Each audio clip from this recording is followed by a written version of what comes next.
عليكم ورحمة الله وبركاته. أخوكم حسام في الكرة مع حس. صباح الفل على عيونكم. ما تنسوش يا جماعة لايك وشير واشتراك في القناة لو تكرمتم، مهم جدا جدا، وشيرنج كمان إن أمكن. معايا حلقة مهمة جدا بعنوان خبر ب100 مليون جنيه للزمالك. صفقات العيار الثقيل لألعاب الصالات، رحيل أوباما وعواد، الزمالك افضل من الاهلي، واخبار كثيرة اخرى. طب يلا بينا على تفاصيل الحلقة. يلا بينا.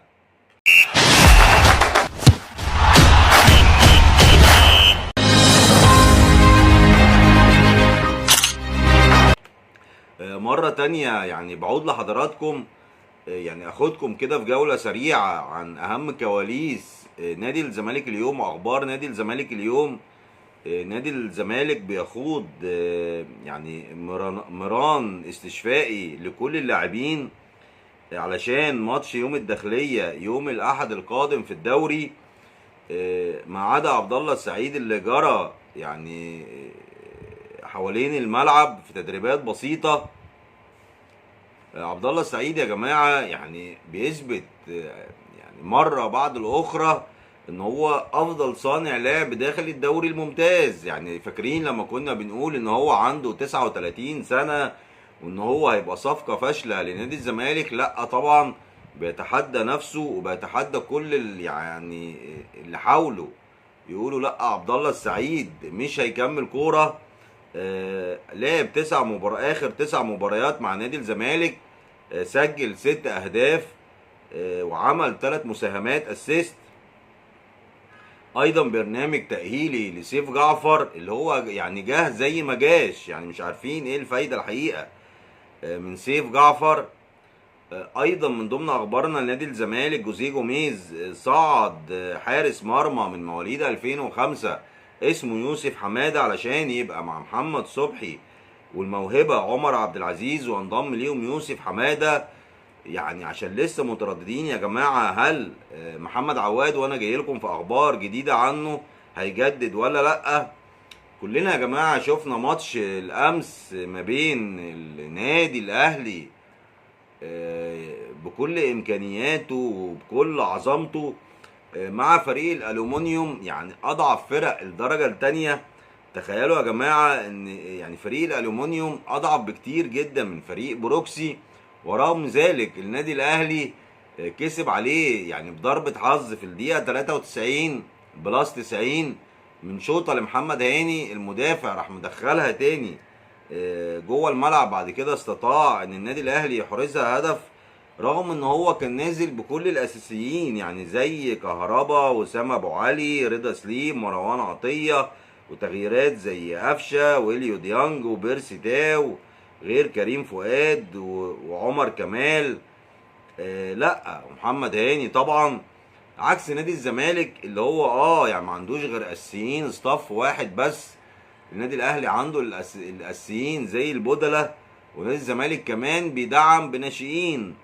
فالناس بتتساءل طب هل اداء الزمالك مش كويس كده ان هو قدر يكسب 5-2 فريق بروكسي العنيد اللي بيقدر يدافع ويهاجم واقوى من الالومنيوم بمراحل؟ مش عارفين نرد في الحقيقة على السؤال ده. يعني هل كده احنا ماشيين غلط ولا صح؟ ولكن يعني يظل الزمالك، انا شايف ان هو ان شاء الله كمان مع التدعيم بصفقات سوبر مع بعض الصفقات من الدوري المحلي هيقدر ينافس ان شاء الله مع استمرار كمان الداهية العقرب جوزيه جوميز للموسم القادم. ان شاء الله يقدر نادي الزمالك ينافس على البطولات القادمة، واولها في اخر شهر 9 واول 10 اذا كان السوبر الافريقي او السوبر المحلي. ان شاء الله نادي الزمالك يتوج بيهم. ايضا يا جماعة يعني لما انا كاتب لكم وبقول لكم خبر ب100 مليون جنيه، يعني ان شاء الله يبقى من ضمن الاخبار السعيدة لنادي الزمالك. اي خبر فيه فلوس بيبقى خبر سعيد لنادي الزمالك والجماهير نادي الزمالك. يعني كلنا شفنا الشركة الراعية هتمد نادي الزمالك مبدئيا ب15 مليون جنيه، غير 25 ألف قطعة ملابس على أعلى مستوى كمان هتعمل معسكر خارجي للفريق بجانب اشتراكات الاعضاء، بجانب ايجار المحلات اللي هيوصل ل 120 مليون جنيه. في يا جماعه يعني خبر مهم جدا جدا وصلنا النهارده، ان في مستثمر خليجي بيمضي عقود مع نادي الزمالك. اكيد نادي الزمالك هيعلن عنها يعني خلال ساعات او خلال ايام بسيطه جدا، لرعايه فرق البراعم. طبعا مقابل يعني مادي. طب المقابل المادي هيبقى ايه؟ هل العقود هتبقى فيها مثلا نسب لحقوق البيع لو باع المواهب من البراعم، سواءها بقى يعني سواء اوروبيا او خليجيا او عربيا؟ اهم حاجه بس يا جماعه ان العقود اللي تتكتب يبقى فيها اكبر مصلحه لنادي الزمالك. ده خبر سعيد جدا جدا لان هيدعم موقف نادي الزمالك الفتره اللي جايه. هي دي الاخبار في الحقيقه من وجهه نظري اللي تفرح لنادي الزمالك. ايضا يا جماعه من ضمن اخبارنا لنادي الزمالك ان يوسف اوباما لسه في مرحله التجديد مع اداره نادي الزمالك. هل هيجدد ولا لا؟ او هل اداره نادي الزمالك هتوافق على تجديده ولا لا؟ هل هو هيرضى بالمقابل المادي؟ اعتقد مش هيزيد عن 10 مليون جنيه. وان كان في وجهة نظري ارضى يا ابني يا اوباما بالفلوس اللي اداها لك مجلس الادارة.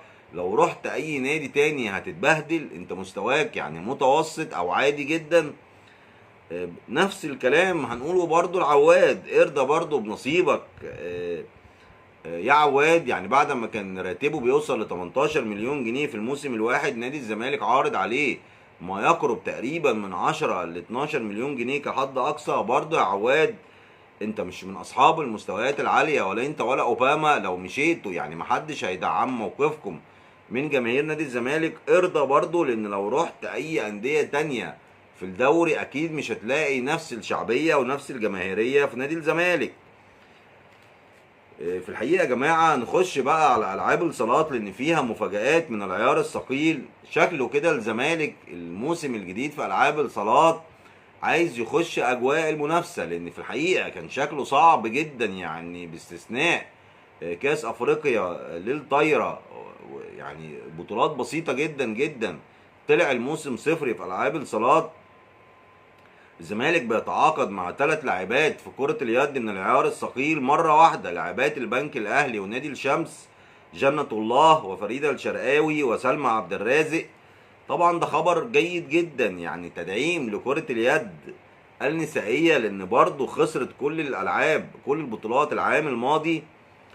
أيضا يا جماعة يعني في خبر ممكن يهم بالتأكيد كل جماهير نادي الزمالك. شروق فؤاد لاعبة الطايرة في النادي الاهلي كان عندها كسر في ايديها، طلبت فسخ التعاقد مع النادي الاهلي. طبعا هيبقى مكسب كبير جدا لو انتقلت لنادي الزمالك. طلعت تصريحات يعني بيسألوها طبعا ايه موقفك طيب من الانتقال لنادي الزمالك، قالت انا لسه يعني محددتش موقفي النهائي حتى الان. دي من احدى اللاعبات المتميزات جدا وكباتن النادي الاهلي في كرة الطايرة.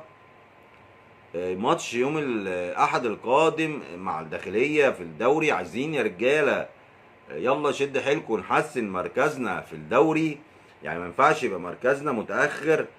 وطبعا يعني مستر جوزيه جوميز اعلن امبارح او بعد ماتش بروكسي، الراجل بيتعجب بيقول عشان كده انا بقول لكم يعني موقف جماهير نادي الزمالك لازم يصبر شوية على الفريق في المرحلة الحالية.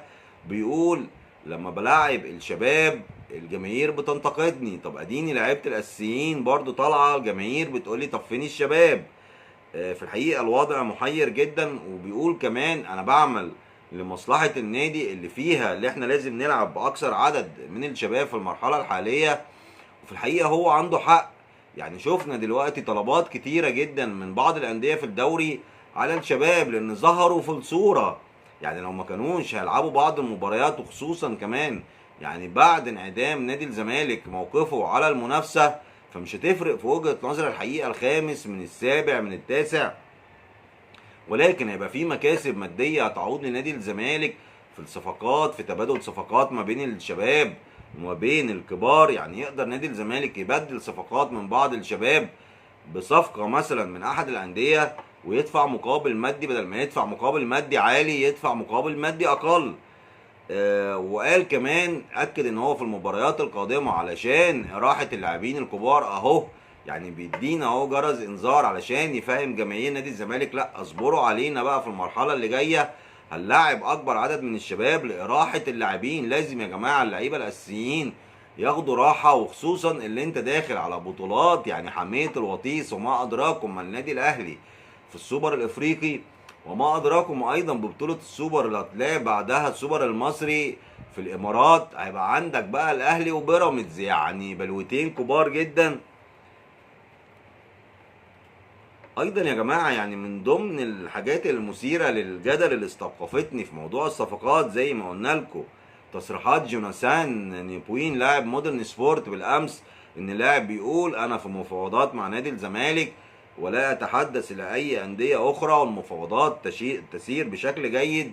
نادي الزمالك يا جماعه ماسك العصايه من النص ما بين جوناثان نبوين واسحاقو يعقوبو لاعب البنك الاهلي. بدون شك طبعا جوناثان نبوين مهاريا اعلى، مستوى تهديفه وفرصه على المرمى والاسيستس بتاعه اعلى، ولكن يعني النواحي الماديه هي في النهايه لو نادي الزمالك معرفش يتفاوض على النواحي الماديه او تفاوض لاعبين هيضطر للي يقدر عليه. يعني انا شخصيا بتمنى جوناثان نبوين، واللي بيقول لك لا اصل اللاعب عنده 33 سنه ده يا جماعه لا يمثل عائق، ممكن تاخد منه مثلا موسمين فقط. واكبر مثيل على ذلك عبد الله السعيد اللي هو اكبر منه ب6 سنين، وما شاء الله لسه عطائه مستمر بكل اخلاص في الملعب. فاحنا اللي يقول لك لا الزمالك خلاص اقترب بصفه اكبر من جوناثان نبوين او اسحاقو يعقوبو يبقى بيكذب عليك، علشان تبقوا فاهمين برضو لسه يعني الزمالك لم يحسم امره سواء من جوناثان نبوين او اسحاقو يعقوبو. طبعا يا جماعه يعني طلعت لكم فيديو امبارح وقلت لكم ان الزمالك بالفعل في حضره الكابتن حسين السيد ورامي نصوحي اللي ليه علاقات جيده جدا بفريق طلائع الجيش، لان والده يعني كان من كبار القوات المسلحه وليه علاقات جيده جدا بكل قيادات الجيش المحترمه في طلائع الجيش. وقع ل4 سنين عقود مع نادي الزمالك، ولكن في انتظار انهاء المفاوضات مع طلائع الجيش نادي الزمالك عايز يقتنص يسري وحيد. يعني هو ده المتاح يا جماعه بالنسبه للصفقات المحليه، من افضل الصفقات في مركز اللي بيلعب في الباك الشمال او يعني قصدي يعني كمهاجم ايمن او مهاجم ايسر اللي هو الوينج الشمال او الوينج اليمين.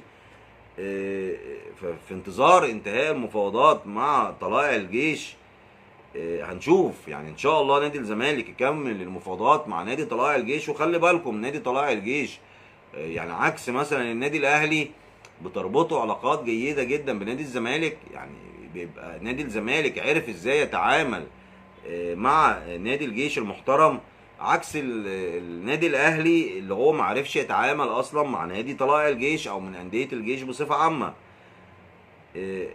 خلي بالكم يا جماعه نادي الزمالك بالفعل يعني عنده اكتر من صفقه لمهاجم اجنبي، ولكن المشكله الحقيقيه في الفلوس. علشان كده قلت لكم مهم جدا جدا ان يتم ضخ استثمارات في نادي الزمالك. يعني خبر المستثمر الخليجي ده جيد جدا جدا، واي اخبار اخرى فيها نواحي ماديه اضافيه واستثمارات لنادي الزمالك هتساعده فعلا على تطوير الفريق في المرحله القادمه، وهتساعده في موضوع الصفقات الخطير جدا.